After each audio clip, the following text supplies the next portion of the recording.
mandibulise Mapholoba, mandibulise Mntakangcobo.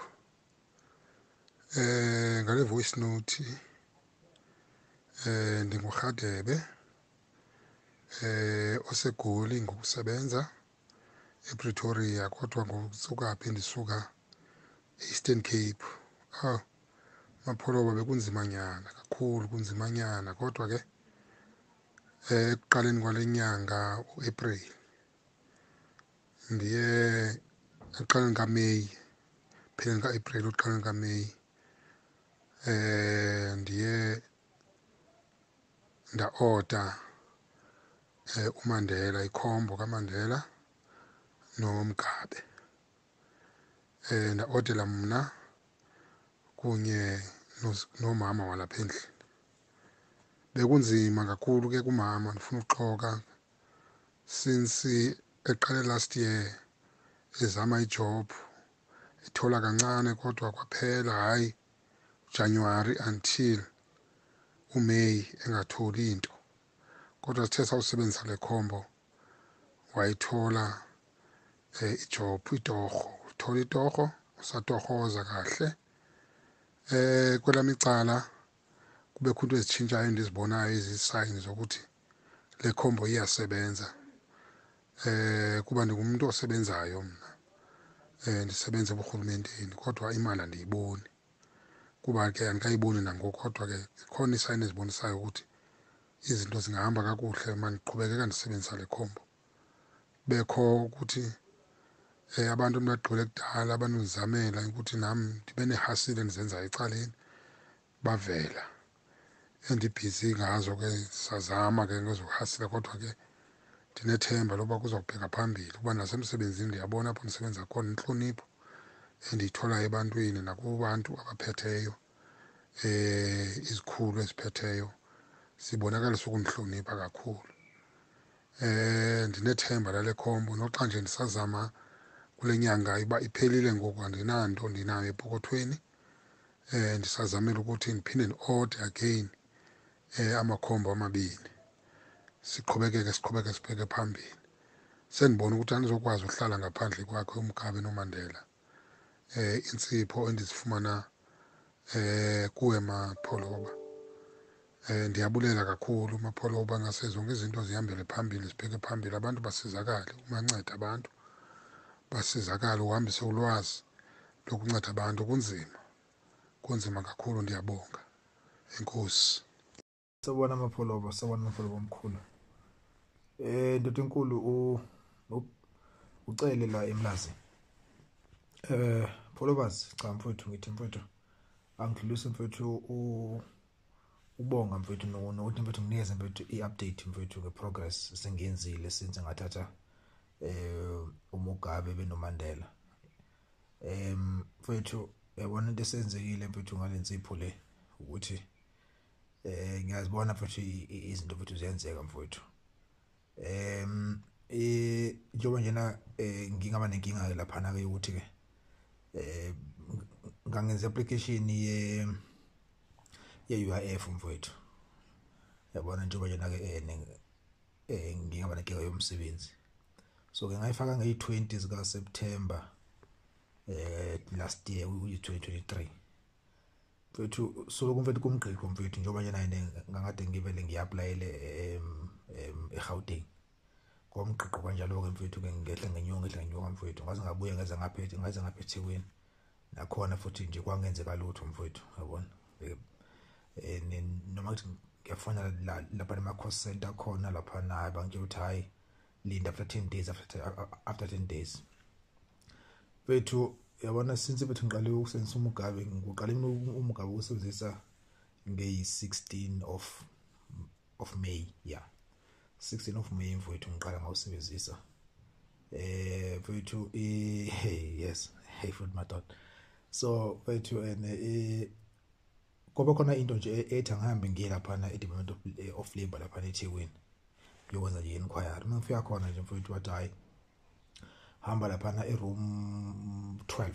Mangifika khona lapha bafike bacheck usystem but no, there are two documents and engilithe submit kumele ukuthi ngisubmit my UI19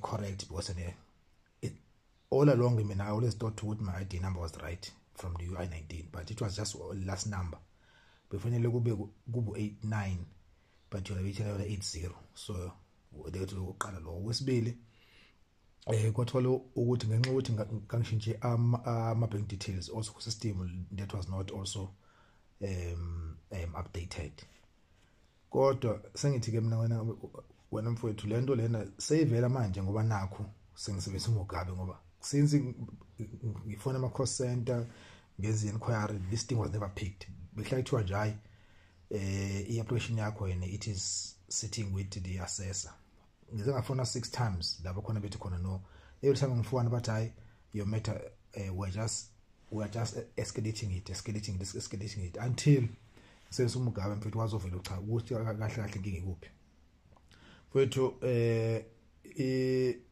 after that ngenza yonke into mfethu same day bathi nje ngihambe ngebank ngiyokwenza confirmation letter ngayenza ebank bathi angifonele the former employer ukuthi anginikeze a rectified UI19 ngamfonela same time bayithumela same time ngisekhona lapha yonke into enzeka nje ukuthi ngisehapha nje ngithe ngihamba nje ngahamba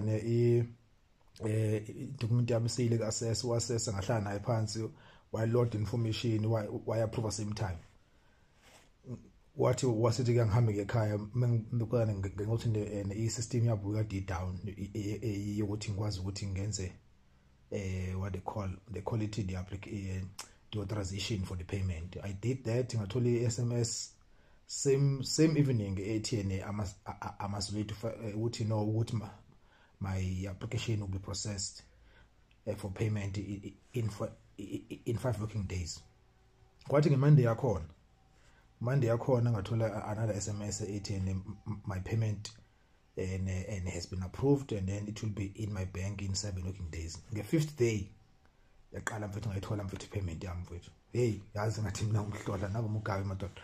Sasebenza ngendlela lena benoMonday cha mfethu le combo lemfethu cha mfethu iyasebenza mfethu ngisho mfethu ngithi mfethu yabona into ebikade ibambe from nge-20 zika September 2023 izovuleka mfethu nge-16 17 of May 2024.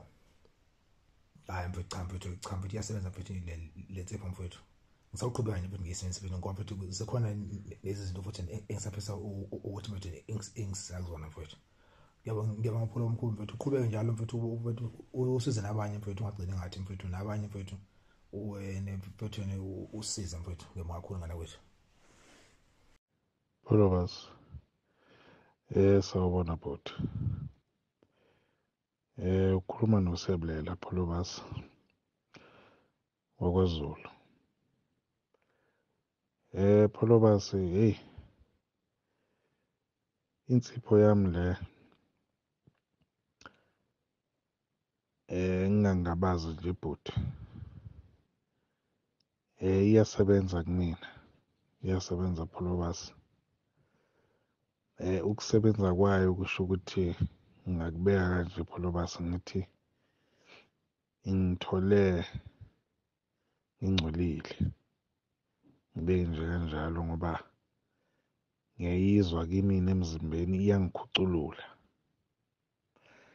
ngingaba mude kakhulu wePolobas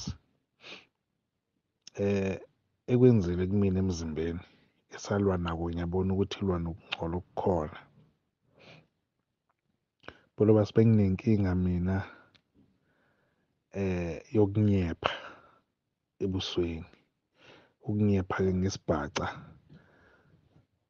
ukuba namafutha ebusweni uyazi Polobas bengithi mangisula ubuso ngezandla zami ngokutshela ukuthi bengingayigcoba futhi izandla ngamafutha ebephuma ebusweni nasekhanda ngoba ngumuntu okhon'ichiscope amafutha ebenginawo ebenza kwesinye isikhathi ngizwe ngazuthi kunento eyihambayo la ebusweni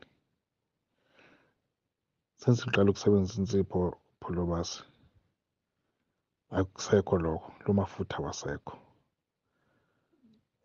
pholo basi ngizokuthinta ekseni ngizokwazi ukuthi ngithole elinye order nakwi-video bengibona ngayo futhi bosoveze enye khombo. Ngiyabonga kakhulu pholo basi. uNkulunkulu asibekele wena. Dankie Shidele Mhlophe. Imsipolo uNkulunkulu wamthwesa amandla. Baba wamthwesa amandla. Abagulayo nabahluphekile wona wesondela.